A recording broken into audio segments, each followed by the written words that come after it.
So we're going to look at a bunch of sections dealing with the idea of possessing everlasting life. Isn't that the whole thing that most people connect with salvation, is that salvation somehow equals everlasting life. That's what they're being taught. And we're telling, of course, what I've been telling you now for 16 parts now, 15 before this, is that in each part we've been understanding that no, salvation doesn't equal anything. Salvation makes it possible to have more. All right, salvation is already made available to everybody. First of all, we should all catch that small little four-letter word, obey. All right, because a lot of people will stop in the first, before the comma, right? He who believes in the Son possesses everlasting life. Okay, amen and amen. Let's move on. No. So there's some sort of a problem or issue or something we need to understand dynamically between this idea of possessing everlasting life and then obedience. If that's not there, you won't see life.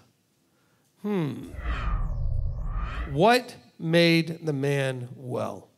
His desire and his belief. He didn't even know it was Yeshua. Yeshua didn't introduce himself and say, by the way, I'm Messiah.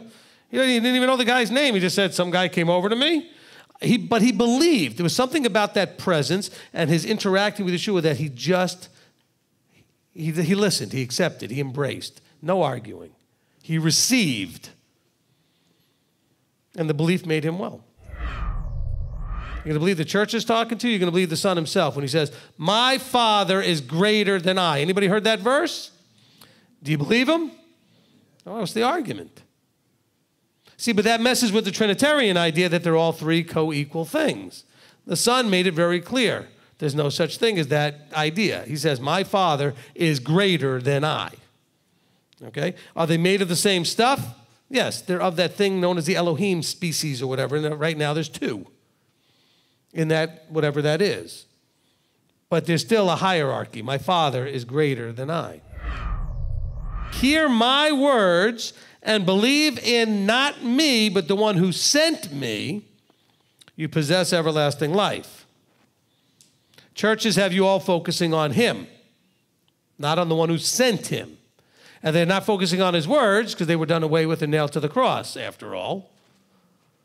So now you've got a complete disastrous mess. They're focusing on him and not the one who sent, and they're not focusing on what he said, which is what he said to do. So this is our problem. Here is a man by this pool needing healing, and he was healed. And they had a problem with it because it was on Shabbat. And he's trying to explain to these people that you don't have the authority to decide what's right and wrong. I do. And the reason I do is because I only do it according to my Father and nothing but my Father, so help me, whatever. Okay? Only whatever the Father has shown him to do. So for you to arbitrarily decide that healing on the Sabbath is wrong, show me the command from the Father that says that, or the word from Yeshua and when he gave the Torah that says that's a problem. No such verse. What I used to hear about as a kid, about this going to heaven and hell thing, and I was raised as a secular Jew, and I didn't understand any of that stuff anyway. I didn't know about resurrections. Okay? Maybe at some point I heard about this Messiah guy being resurrected, but I didn't understand that there were resurrections and people were going to be resurrected and whatever. Once I learned about resurrections, I don't know how anybody doesn't find that problematic for this whole going to heaven and hell thing. Because if we're waiting, aren't we all waiting for this thing called the resurrection?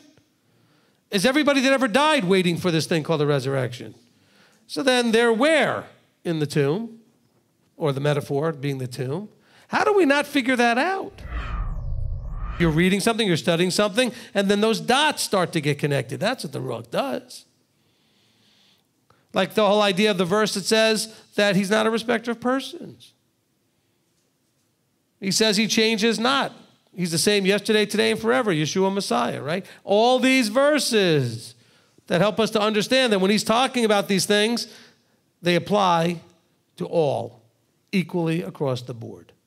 Nobody gets a free pass, and nobody escapes judgment. Everybody must do what John 3:36 said. If you believe in the Son and the word that comes forth, and you obey it, you'll see life. If you don't obey, you won't. You search the scriptures because you think this and now. You search the scriptures because you think you possess everlasting life in them. And these are the ones that bear witness of me. He's saying, he didn't say you were wrong to do it. He said, you searched looking for everlasting life in the scriptures. He didn't say, what's wrong with you? That's dumb. He said, but these are the things that bear witness of me. That's also where he's referring to the fact that he was the one interacting with man all throughout the Tanakh. Because when he said, you search the scriptures, was he talking about Paul's writings? Paul wasn't even involved yet. Was he talking about Matthew, Mark, and Luke? No. What was he talking about? The Tanakh. Is there any Christian that doesn't understand that we're supposed to become like him? Right? Everybody understands we're supposed to become like him. Well, what did he tell us over and over again in chapter 5 here? Everything that I do, I see my Father doing, and I imitate it. Go listen to the teaching, what did Yeshua do? Because we're supposed to do like he did. He saw his Father do, and he imitated. We're supposed to see him do and imitate it. And by the way, that means also doing what the Father said, because we're imitating him. He did what the Father said. We should do what the Father said. That's our imitating. He said, but you got to come to me in order to do that. You got to come to the truth. You got to come to the Torah. You got to come to the Word. You got to come into the light. Am I making sense here? Because people say, well, I just got to come to Jesus. Or I got to, no, it's not just a person. It's the fullness of who he is.